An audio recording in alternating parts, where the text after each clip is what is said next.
അസമിൽ നിന്ന് പുതിയൊരു വാർത്ത വന്നിട്ടുണ്ട്. ഞാനൊന്ന് വായിച്ച് കേൾപ്പിക്കാം. അസമിൽ മുസ്ലിം വിവാഹ നിയമം റദ്ദാക്കും. പ്രത്യേക മന്ത്രിസഭാ യോഗത്തിൽ തീരുമാനം.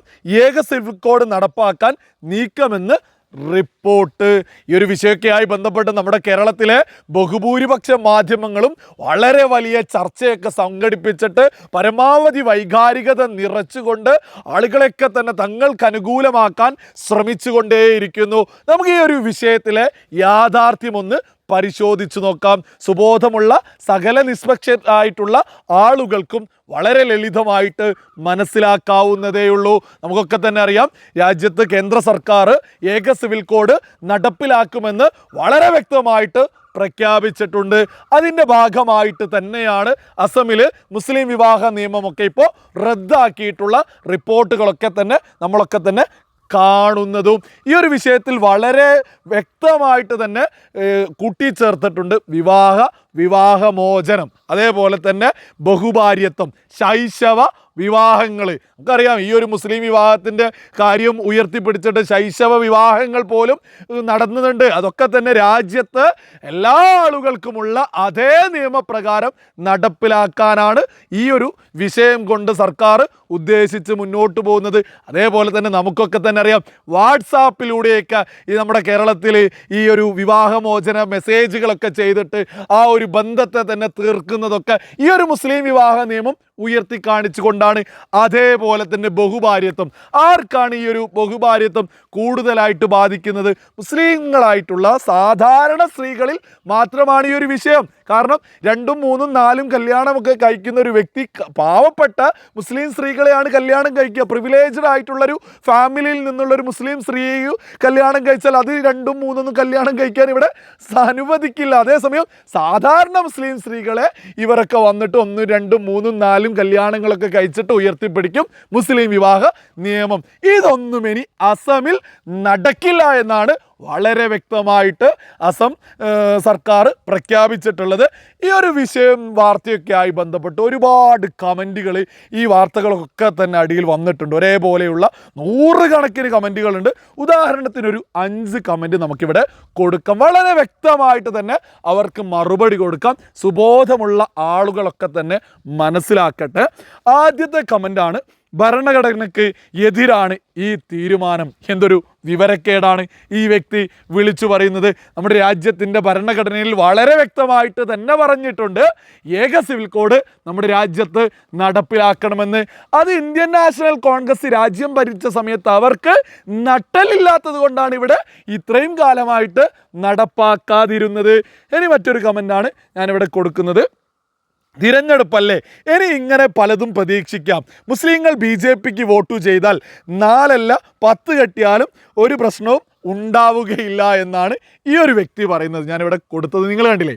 അപ്പോൾ ഇവരോട് തന്നെ പറയാനുള്ളത്, ഗുജറാത്തൊക്കെ ഒരുപാട് വർഷക്കാലമായിട്ട് ഭാരതീയ ജനതാ പാർട്ടിയാണല്ലോ മുന്നോട്ട് കൊണ്ടുപോകുന്നത്. അവിടെയുള്ള ഹിന്ദു സമൂഹത്തോട് ഭാരതീയ ജനതാ പാർട്ടി പറയുന്നുണ്ടോ നിങ്ങൾ 4 കെട്ടിക്കോളൂ, നിങ്ങൾ 10 കെട്ടിക്കോളൂ എന്ന്?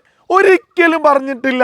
ഇതുപോലെ അടിസ്ഥാനരഹിതമായിട്ടുള്ള വാദങ്ങളൊക്കെ ഇമാതിരി മൊണ്ണകൾക്കൊക്കെ എങ്ങനെയാണ് ഉയർത്താൻ സാധിക്കുന്നത്?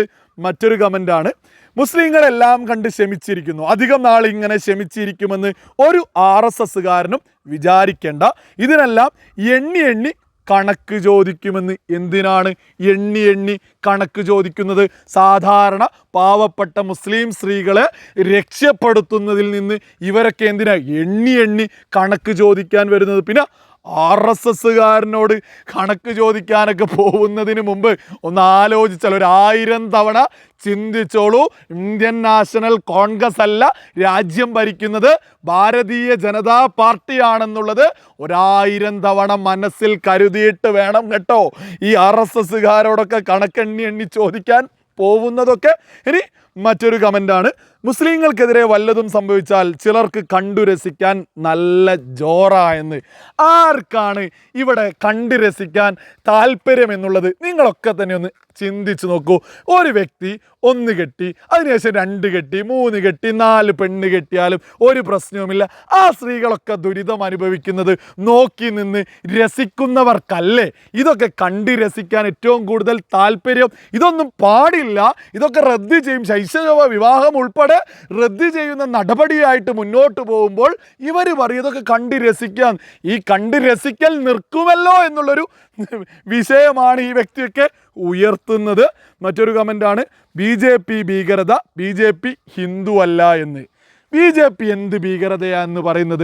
സാധാരണ മുസ്ലിം സ്ത്രീകളെ രാജ്യത്ത് ഏക സിവിൽ കോഡ് നടപ്പിലാക്കിയിട്ട് രക്ഷപ്പെടുത്തുന്നതിൽ എന്താണ് ഭീകരത എന്ന് ഈ ഭീകരത എന്നൊക്കെ ഒറ്റ വാക്കിൽ അങ്ങ് പറയൽ ആരാണെന്നോ?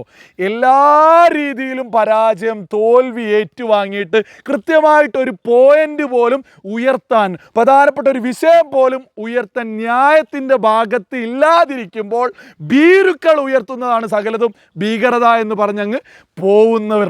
ഇവരോടൊക്കെ തന്നെ പറയാനുള്ളത് രാജ്യത്ത് ഏക സിവിൽ കോഡ് നടപ്പിലാക്കുക തന്നെ ചെയ്യും.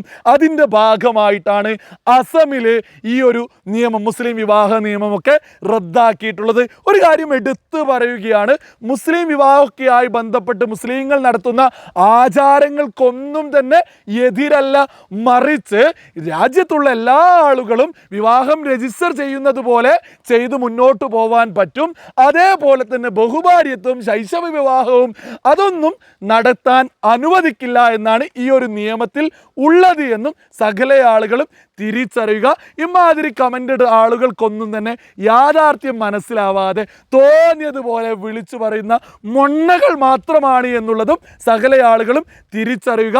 കേരളത്തിലെ സകല മുസ്ലിം സ്ത്രീകളോടും, സാധാരണക്കാരായിട്ടുള്ള മുസ്ലിം സ്ത്രീകളോടും പറയാനുള്ളത് ഈ ഒരു വിഷയം, ഏക സിവിൽ കോഡ് രാജ്യത്ത് നടപ്പാക്കിയാൽ ഏറ്റവും കൂടുതൽ ഉപകാരം മുസ്ലിം സ്ത്രീകൾക്ക് തന്നെയാണ് എന്നുള്ളത് തിരിച്ചറിയുക.